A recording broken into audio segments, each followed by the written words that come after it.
ಕರೆ ಬಂತ ನಿಮ್ಗೆ, ಅಧಿಕೃತ ಆಯ್ತಾ? ನಾನೀಗ ಕೂಡ ಸ್ಪೀಕರ್ ಆಗಿದ್ದೇನೆ, ಕರೆ ಕೂಡ ಬರಲಿಲ್ಲ. ನಾನು ಶಾಸಕರ ಭವನಕ್ಕೆ ಈಗಾಗಲೇ ನಾವು ಹಿಂದೆ, ಯಾಕೆಂದ್ರೆ ನಮ್ಮದು 15 ವರ್ಷ ಆದಂಥ 10 ವೆಹಿಕಲ್ ಇತ್ತು. ಅದು ನಾವು 15 ವರ್ಷದಿಂದ ಯೂಸ್ ಮಾಡಬಾರ್ದಂತ ನಿಯಮ, ಕಾನೂನಿದೆ. ಅದಕ್ಕೆ ನಮಗೆ ಶಾಸಕರಿಗೆ ವಾಹನದ ಆಗ್ತಾ ಇತ್ತು, ಇಲ್ಲಿ ಕೊರತೆ ಕಾಣ್ತಾ ಇತ್ತು. ಅದಕ್ಕೆ ನಾವು ಆ 6 ತಿಂಗಳ ಹಿಂದೆ ಅದಕ್ಕೆ ಅಪ್ರೂವಲ್ ತೆಕ್ಕೊಂಡು ಅದನ್ನು ಬಹುಶಃ ಇವತ್ತು ನೂತನವಾದ ವೆಹಿಕಲ್ ಇವತ್ತು ಬಂದಿದೆ. ಅದನ್ನು ನಾವು ಇವತ್ತು ಹಸ್ತಾಂತರ ಮಾಡ್ತಾ ಇದ್ದೇವೆ. ರಾಜೀನಾಮೆ ಕೊಡ್ತಾ ಇದ್ದೀರಾ? ಅಲ್ಲಿ ಯಾವ ರೀತಿ ಆದೇಶ ಸರ್ಕಾರದ ಮತ್ತು ಪಕ್ಷ ಆದೇಶ ಬರ್ತದೆ ಅಥವಾ ಪಾಲಿಸಿಕೊಂಡು ಹೋಗುವಂಥದ್ದು. ಬಹುತೇಕ ನೀವು ಸಚಿವರಾಗೋದು ಖಚಿತ ಆದಂತಿದೆ ಸರ್. ಯಾವ ಖಾತೆ ಕೇಳಿದ್ದೀರಾ, ಹೇಗೆ ಅಂತ? ನಾವು ಯಾವುದೇ ಖಾತೆ ಕೇಳುವಂತ ಪ್ರಶ್ನೆ ಅಲ್ಲ, ಯಾವುದೇ ಬಾಲ್ ಬಂದು ಬ್ಯಾಟ್ ಮಾಡ್ತೇವೆ. ಹಿಂದೆ ಸಿದ್ದರಾಮಯ್ಯ ಮೊದಲ ಅವಧಿಯಲ್ಲಿ ಆರೋಗ್ಯ ಖಾತೆ ನಿಭಾಯಿಸಿದ್ರಿ. ಈಗ ಜಮೀರ್ ಅಹಮದ್ ಅವರ ಬದಲಿಗೆ ವಸತಿ ಮತ್ತು ಕೇಳಿ ಬರ್ತದೆ. ಯಾವುದು ಸರ್, ನೀವು ಯಾವುದು? ನೋಡಿ, ನಾನು ಆರೋಗ್ಯ ಖಾತೆಯನ್ನು ನಿಭಾಯಿಸಿದ್ದೇನೆ, ವಸತಿ ಖಾತೆಯನ್ನು ಕೂಡ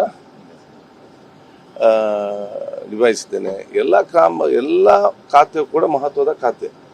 ಪ್ರತಿಯೊಂದರೂ ಕೂಡ ಜನಸಾಮಾನ್ಯರಿಗೆ ಮತ್ತು ರಾಜ್ಯಕ್ಕೆ ಬೇಕಾದಷ್ಟು ಕೆಲಸ ಮಾಡುವಂಥ ಅವಕಾಶದಲ್ಲಿ ಕೂಡ ಇವತ್ತು ಇದೆ. ಅದಕ್ಕೆ ಅದೊಂದು ಬೇರೆ ಬೇರೆ ಗೌರವ ಇದೆ, ಖಾತೆ ಮೌಲ್ಯಗಳಿದೆ. ಆ ಖಾತೆಯಲ್ಲಿದ್ದುಕೊಂಡು ಸಮರ್ಪಕವಾಗಿ ಕೆಲಸ ಮಾಡಿ ಆ ಖಾತೆ ಮುಖಾಂತರ ಜನರಿಗೆ ಸವಲತ್ತು ಕೊಟ್ಟು ಆ ಖಾತೆಗೆ ಗೌರವ ತಗೊಳ್ಳುವ ಜವಾಬ್ದಾರಿ ನಮ್ದು. ಆ ಕೆಲಸ ಮಾಡೋದನ್ನು ಮಾಡ್ತೇವೆ. ಕೂಡ ನಿಮ್ಮ ಹೆಸರು ಕೇಳಿ ಬರ್ತಿತ್ತು ಸರ್, ಆಕಾಂಕ್ಷಿನ? ಖಂಡಿತವಾಗಿಲ್ಲ. ಯಾಕಂತ ಹೇಳಿದ್ರೆ ಅದೆಲ್ಲವೂ ಕೂಡ ಬಹುಶಃ ಇವತ್ತು ಪಕ್ಷದ ಮುಖಂಡರ ತೀರ್ಮಾನವನ್ನು ತಗೊಳ್ತಾರೆ.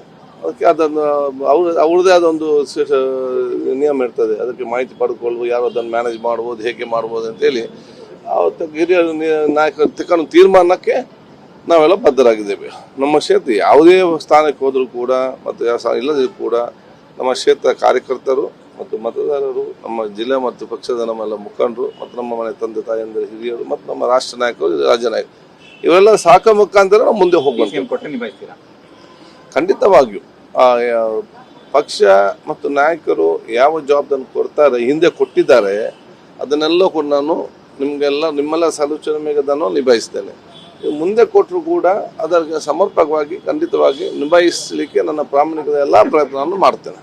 ಸಚಿವರಾಗಿ ಹೋದ್ರೆ ವಿಧಾನಸಭೆ ಸಚಿವಾಲಯನ ಮಿಸ್ ಮಾಡ್ಕೊಳ್ಳೋದಿಲ್ಲ?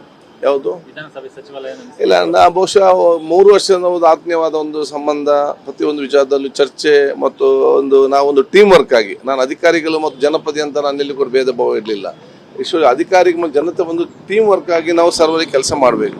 ಅಥವಾ 3 ವರ್ಷ ನಾವು ಇದು ಮಾಡಿಕೊಂಡು ಬಂದಿದ್ದೇವೆ. ಈಗ ಒಂದು ಡಿಟ್ಯಾಚ್ ಆಗೋದು ನಮಗೆ ಸ್ವಲ್ಪ ಸ್ವಾಭಾವಿಕ ಒಂದು ಬೇಸರ ಇದ್ದೇ ಇರ್ತದೆ. ಆದರೆ ನನಗೆ ಅದಕ್ಕಿಂತ ಜಾಸ್ತಿ ಯಾವಾಗೈತೆ ಅಂತ ಹೇಳಿದರೆ, ನಾನು ಸ್ಪೀಕರ್ ಆಗಿದ್ದಾಗ ನಾನು ಪಕ್ಷದಿಂದ ನನ್ನ ಡಿಟ್ಯಾಚ್ ಮಾಡುವುದಾಗ ಅದು ನನಗೆ ಜಾಸ್ತಿ ಬೇಸರ. ಇದಕ್ಕೆ ನಾನು ಸಣ್ಣದಿಂದ ಕೂಡ ಪ್ರತಿಯೊಂದು ಬೈ ಎಲೆಕ್ಷನ್ ಇರಲಿ, ಅಲ್ಲಿ ಕಾರ್ಯಕ್ರಮ ಇರಲಿ, ಪ್ರತಿ ವಾರಕ್ಕೊಂದು ಪ್ರೆಸ್ ಕಾನ್ಫರೆನ್ಸ್ ಇರಲಿ, ಇದು ಆ ಒಂದು ವಿಚಾರ ನಾನಿದ್ದೆ. ಸಡನ್ ಆಗಿ ನನಗೆ ಯಾವುದೇ ಕಾರ್ಯಕ್ರಮ ಹೋಗ್ಲಿಕ್ಕೆ ಆಗೋದಿಲ್ಲ, ಕಚೇರಿಗೆ ಹೋಗ್ಲಿಕ್ಕೆ ಆಗೋದಿಲ್ಲ, ನಾಯಕರನ್ನು ಭೇಟಿ ಆಗಲಿಕ್ಕಿಲ್ಲ. ಆಗ ಸ್ವಲ್ಪ ಒಂದು ನನಗೆ ಒಂದು ಬೇಸರ ಇತ್ತು.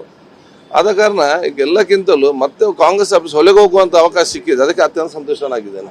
ಅಧಿಕೃತ ಮಾಹಿತಿ ನಿರೀಕ್ಷೆ ಇದೆ? ನಂಗೆ ಗೊತ್ತಿಲ್ಲ. ಇದರಲ್ಲಿ ಏನೋ 3:30 ಗಂಟೆ ಒಳಗಡೆ ಬರ್ಬೇಕಾಗ್ತದೆ.